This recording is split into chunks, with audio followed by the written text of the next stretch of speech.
ഒരു അഭിനേതാവിന്റെ പെർഫോമൻസ് കണ്ട് സെറ്റ് മുഴുവൻ നിശ്ചലമാകുന്നു. സംവിധായകൻ റിയാക്ഷൻ ഷോട്ട് ചോദിക്കേണ്ടെന്ന് വയ്ക്കുന്നു. സംഗീത സംവിധായകൻ ആ ഷോട്ടിന് സംഗീതമേ വേണ്ടെന്ന് വയ്ക്കുന്നു. സഹാഭിനേത്രി കരച്ചിൽ അടക്കി പിടിക്കുന്നു. 2 മിനിറ്റ് നീണ്ട ആ സിംഗിൾ ഷോട്ട് പെർഫോമൻസിനെ പറ്റി ആ സിനിമയിൽ പ്രവർത്തിച്ച എല്ലാവർക്കും എന്തെങ്കിലുമൊക്കെ പറയാനുണ്ട്. കണ്ടു നിൽക്കെ ഒരുപക്ഷെ പ്രേക്ഷകരും പറഞ്ഞു പോകും, ഉർവശി എന്ന നടിയുടെ പുതിയൊരു യുഗം അവിടെ തുടങ്ങി പോകുന്നെന്ന്. KPS ലളിതയും ജഗതി ശ്രീകുമാറും ശ്രീനിവാസനും ലിസ്റ്റ് എടുത്തു തുടങ്ങിയാൽ തീരാത്ത ഒരുപാട് പേരും ഒരേ തരത്തിൽ ആവർത്തിക്കുന്ന പേരാണ് ഉർവശി. ആരാകണമെന്ന ചോദ്യത്തിന് ഒരുപാട് പേർ പറയുന്ന ഉത്തരം ഒരേ ഒരു ഉർവശി. ഇനിയൊന്നും ചെയ്യാനില്ല എന്ന് വിചാരിച്ചിരിക്കെ മറ്റൊരു ഭാവം കൊണ്ട് ഉർവശി വരുന്നു.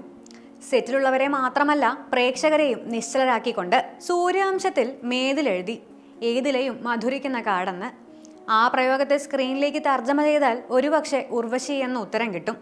മുന്താണെ മുടിച്ചു മുതൽ ഉള്ളൊഴുക്ക് വരെ നീണ്ടു നിൽക്കുന്ന ഫിൽമോഗ്രഫിയെ സാക്ഷി നിർത്തി ഉർവശിയുടെ നടന വൈഭവത്തെ പറ്റി പറയാൻ മറ്റൊരു വാക്യവും മതിയാകുമെന്ന് തോന്നുന്നില്ല.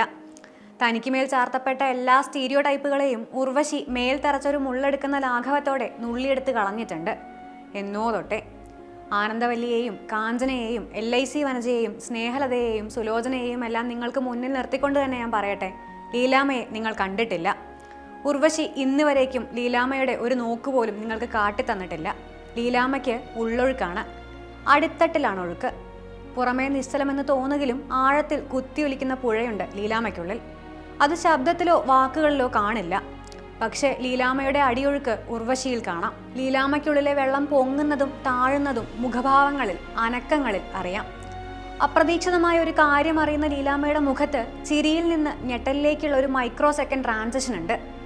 ഉർവശിക്കല്ലാതെ മറ്റാർക്ക് സാധിക്കും അത്? മലയാളിയുടെ കുടുംബസങ്കല്പങ്ങളിൽ നിന്നും സ്ത്രീ സങ്കല്പങ്ങളിൽ നിന്നും പുറത്താക്കപ്പെടുന്ന കാഞ്ചനയെയും സ്നേഹലതയെയും സത്യനന്ദിക്കാട് സധൈര്യം കൊണ്ടു ചെല്ലുമ്പോൾ അവരെ ആവോളം ചേർത്ത് പിടിച്ച് നമുക്ക് മുന്നിലെത്തിച്ച അപാര സ്ക്രീൻ പ്രസൻസ് ഉള്ള ഉർവശി ഉള്ളൊഴുക്കിലെത്തുമ്പോൾ ലീലാമ്മയെ ആരും പിന്തുടരാതിരിക്കാൻ ശ്രദ്ധിക്കുന്നുണ്ട്.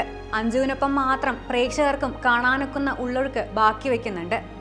അഞ്ജുവിന് സ്ക്രീൻ കൊടുക്കേണ്ട സമയത്ത് പ്രേക്ഷകർ അറിയുന്നതിന് മുൻപ് തന്നെ അവർ ബ്ലറാകുന്നുണ്ട്. ആദ്യമായല്ല ഉർവശി അമ്മ കഥാപാത്രമായി വരുന്നത്. അച്ചുവിൻ്റെ അമ്മ വന്നു കഴിഞ്ഞ് തുടർച്ചയായി അമ്മ കഥാപാത്രങ്ങൾ വന്നപ്പോൾ ഞാൻ അപ്പോഴേ ഓടിപ്പോയി എന്ന് പറഞ്ഞ ഉർവശി ഒരു ഗ്യാപ്പ് കഴിഞ്ഞ് തിരിച്ചു വരുമ്പോൾ അമ്മമാരിൽ പുതിയ അമ്മമാരെ കണ്ടെത്തി. അരവിന്ദന്റെ അതിഥികളിലെ ഗിരിജയോ വരനെ ആവശ്യമുണ്ട് എന്ന ചിത്രത്തിലെ ഡോക്ടർ ഷേളിയോ അല്ല ലീലാമ്മ എന്നത് ഉറപ്പ്. ആദ്യമായല്ല ഉർവശി ഗ്രേ ഷെയ്ഡുള്ള കഥാപാത്രമായി വരുന്നതും. ഉർവശിയുടെ തന്നെ വാക്കുകൾ കടമെടുത്താൽ നായകന്റെ പ്രസ്റ്റീജ് ഇഷ്യൂ ആണ് നായികയുടെ സ്വഭാവം എന്ന ഊട്ടി ഉറപ്പിക്കലിന്റെ കാലത്താണ് അവർ അതിൽ നിന്നും ചാടി പുറത്തു കടന്നത്. ഇന്ന് നടിമാരോട് ആരാകണമെന്ന ചോദ്യത്തിന് ഉത്തരമാകുന്ന ഉർവശിയോട് ആരാകണമെന്ന് ചോദിച്ചപ്പോൾ സുകുമാരിയമ്മ ചെയ്ത പോലുള്ള കഥാപാത്രങ്ങൾ ചെയ്യണമെന്നാണ് പറഞ്ഞത്. വേഴ്സറ്റൈൽ ആകണമെന്നാണ് അവർ അന്നു തൊട്ടേ ആഗ്രഹിച്ചത്. അന്നവർ നായകന്റെ നായിക എന്ന ടാഗിലേക്ക് ചുരുങ്ങാതെ കോമഡിയും വില്ലത്തരവും ഏറ്റെടുത്തു. ഇന്ന് നായകന്റെ വെറും ഒരു അമ്മയാകാതെ കഥയെ അവരിലേക്ക് എടുക്കുന്നു. കേവലം കഥാപാത്രങ്ങളിൽ മാത്രമല്ല, അഭിനയ രീതിയിലും ശൈലിയിലും അവർ പുതുക്കാൻ തയ്യാറാകുന്നു. തൻ്റെ ചേച്ചിയുടെ കൂടെ സെറ്റിൽ പോയി തമിഴ് വായിക്കാനറിയാത്ത ചേച്ചിക്ക് ഉച്ചത്തിൽ ഡയലോഗുകൾ വായിച്ചു കൊടുത്ത 13കാരി അന്ന് ആ സിനിമയിൽ നായികയായി. പല കഥാപാത്രങ്ങളും എന്തെന്ന് പോലും അറിയാതെ ചെന്ന് നിന്ന് അഭിനയിച്ചിട്ടുണ്ട്. യോധയിലെ ദമയന്തിയെ നോക്കൂ, മറ്റേതോ സെറ്റിൽ നിന്ന് വന്ന് ആ ഇത്തിരി നേരം അഭിനയിച്ചു പോയി. സംവിധായകരെ മാത്രം വിശ്വസിച്ച് പൂർണ്ണമായും അവരുടെ നിർദ്ദേശങ്ങളിൽ അഭിനയിച്ചിരുന്ന ഉർവശി ഉള്ളൊഴുക്കിലേക്ക് എത്തിയപ്പോൾ കഥ മാറുന്നു. സംവിധായകൻ ക്രിസ്റ്റോ ടോമി അവരോട് ലീലാമ്മയെ നയിക്കാൻ പറഞ്ഞു. ഉർവശി നയിച്ച ലീലാമ്മയാണ് സംവിധായകനെ പോലും ഞെട്ടിച്ച് 2 മിനിറ്റ് നേരം സ്ക്രീൻ കയ്യിലെടുത്തത്. ഉർവശിയുടേതായി 5ഓളം ഭാഷകളിലായി 700-ൽ പരം സിനിമകൾ നമുക്ക് മുന്നിൽ എത്തിയിട്ടുണ്ട്. ഇനിയും ഒന്നില്ലെന്ന് തോന്നുമ്പോൾ അവർ വീണ്ടും വരും. ഇനിയും എത്രയോ ഉർവശി ഭാവങ്ങൾ കാണാനുണ്ടെന്ന ഉറപ്പിൽ ഞാൻ ആവർത്തിക്കട്ടെ, ഉർവശി ഏതിലെയും മധുരിക്കുന്ന കാട്.